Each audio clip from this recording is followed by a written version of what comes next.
Oh my God, is that a waiter? Eye candy. You blushing too long? Are you the waiter? Yeah, Where you from? Haiti. Haiti? Yeah. My husband's from Nigeria. I might be getting divorced. I made a drink called to Michael because the color looks horrible. Like, but it tastes so sweet. And that's how I look at Michael. Leave it to Angela, y'all. Welcome to the channel and welcome back if you're returning. This is 90 Day The Last Resort. Angela said that she created a drink and calls it the Michael because it's so ugly and it looks like ish, but it tastes so sweet. Angela's a hoot. We start the episode off with Kalani meeting up with Liz at the pool, and Liz is like, so what happened between you and Asuelu? Because everything was hot and heavy in the last episode when he was doing his jungle dance, and let's just pick up from there. You guys were really flirty that night. I was drunk.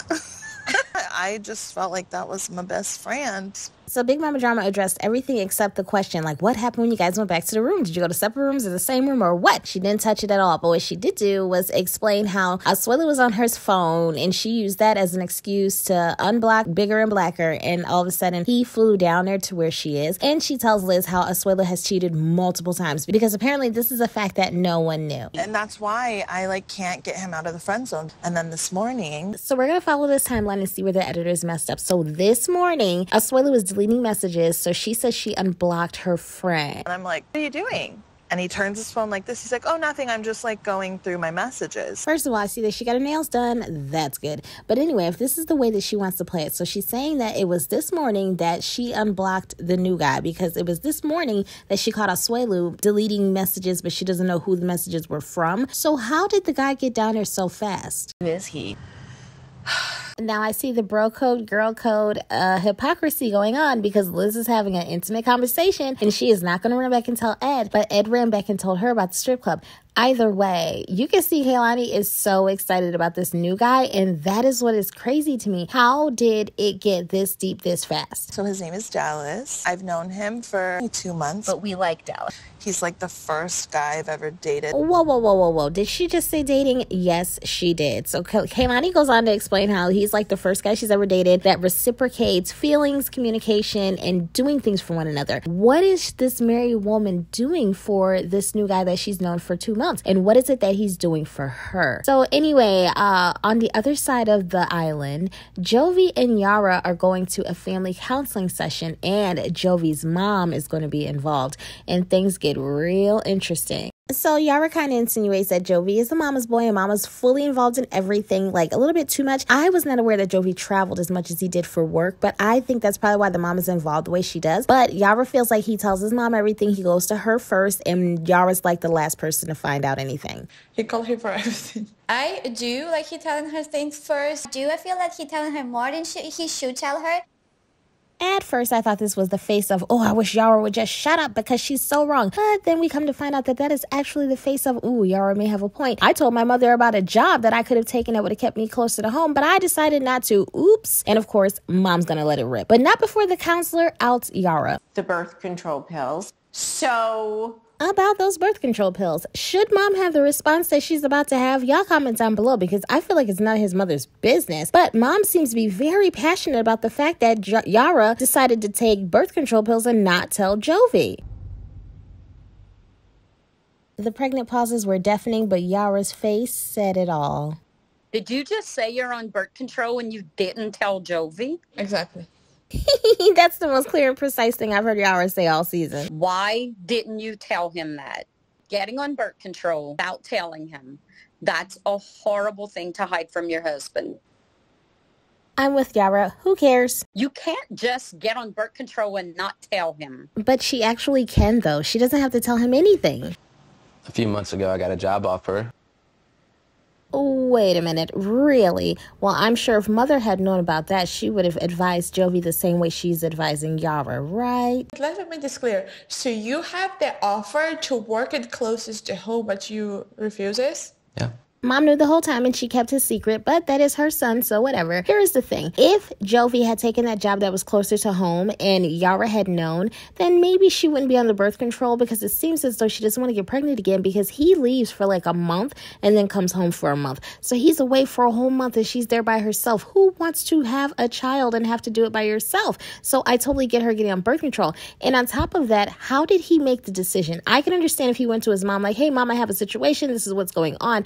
But how did he get the job offer, think about it, run it back and forth with his mother, and then decide not to take it without even talking to his wife? Everybody decides to go out, and Jovi elaborates on the situation. I had what I thought was a small thing. I hid from her that I didn't want to take a job because I've been home more, but I don't think that's the right decision for my family. You see me being at home as like this beautiful vision, that everything is perfect, and that's so... Like I told you in the other video, when Angela and Big Ed start telling you that you're wrong, you must really, really, really be wrong. So Angela's like, man, Jovi, you messed up with this one. You were supposed to talk to your wife about that. And then you want her to get pregnant, but you're not doing what it takes to make her comfortable to carry the baby. I open her the door because when I'm cheating, I tell her to kiss somebody, you know. So Asuelu is explaining to Jovi how he just gave Kalani maybe just a pass. Just go kiss somebody, you know, nothing major. But Kalani took it all the way over the deep end. Little does he know, the guy is right here on the same island as him.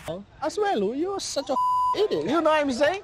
It is so interesting because you guys in the comment section, y'all have no love for Asuelu. It doesn't matter what he's going through and how bad Kalani tries to kick him. Y'all are like, kick him harder. Either way, they're outside playing, I think it's cornhole, and he's amazing at this. And he tries to hug Kalani. He's like, hug me like you love me. And she's like, but I don't. And the hug was really awkward. Anyway, we go over here to Molly. Molly is like the sister of death. Every time she comes through, she's very black and very dark, and it's very strange. They see that Kelly's not with her. Now, there are plenty of times that Kelly has come first or she comes first and the other one follows. And it's not this whole whisper thing. But it seems like everybody wants to know, where's Kelly? Where's Kelly?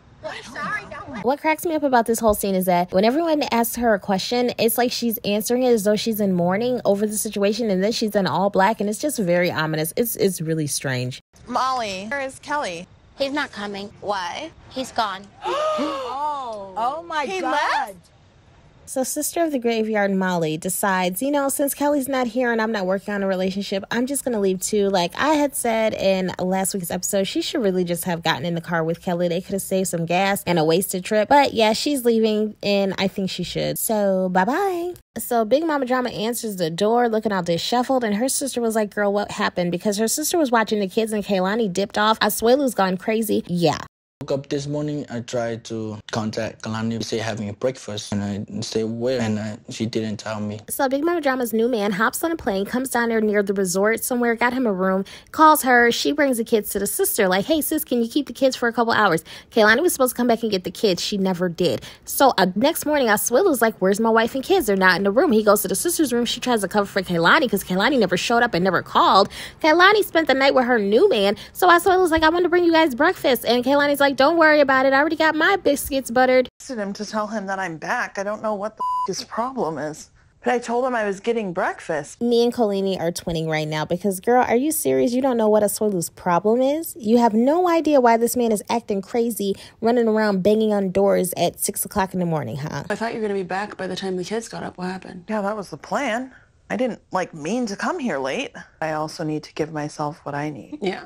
Seeing as how Kalani couldn't even pick up the phone to check on her own children, I'm pretty sure she got what she needed. Anywho, the next morning, the girls decide to go to the pool. Oh, I plan on getting drunk. I'm getting wasted today, baby. Okay. Look, son of a bitch, I ain't gonna be by myself, girl. My thing with Big Mama Drama is say you want to be a freak without saying you want to be a freak. Like, she comes up with all these stories and she keeps trying to make it seem like Asuelu did something by deleting something in his phone. She doesn't know what it is because she never asked and she never checked. But that's her justification for meeting up with her new guy. Just say that, hey, you really like this new guy and that's where you want to be. So remember how I said that I was going to block that guy? Mm-hmm. Asuelu, I kind of caught him messaging and deleting messages. Kind of caught him as in you didn't catch him doing anything. Okay, go on. Once I saw him looking at his phone and deleting messages, he was innocent, even if it wasn't. I don't want to live my whole life thinking I'm getting cheated on. Shout out to the Copyright Patrol. So in other words, what she's saying is, so I just went ahead and I got busted down. Y'all thumbs this video up and comment down below what you think.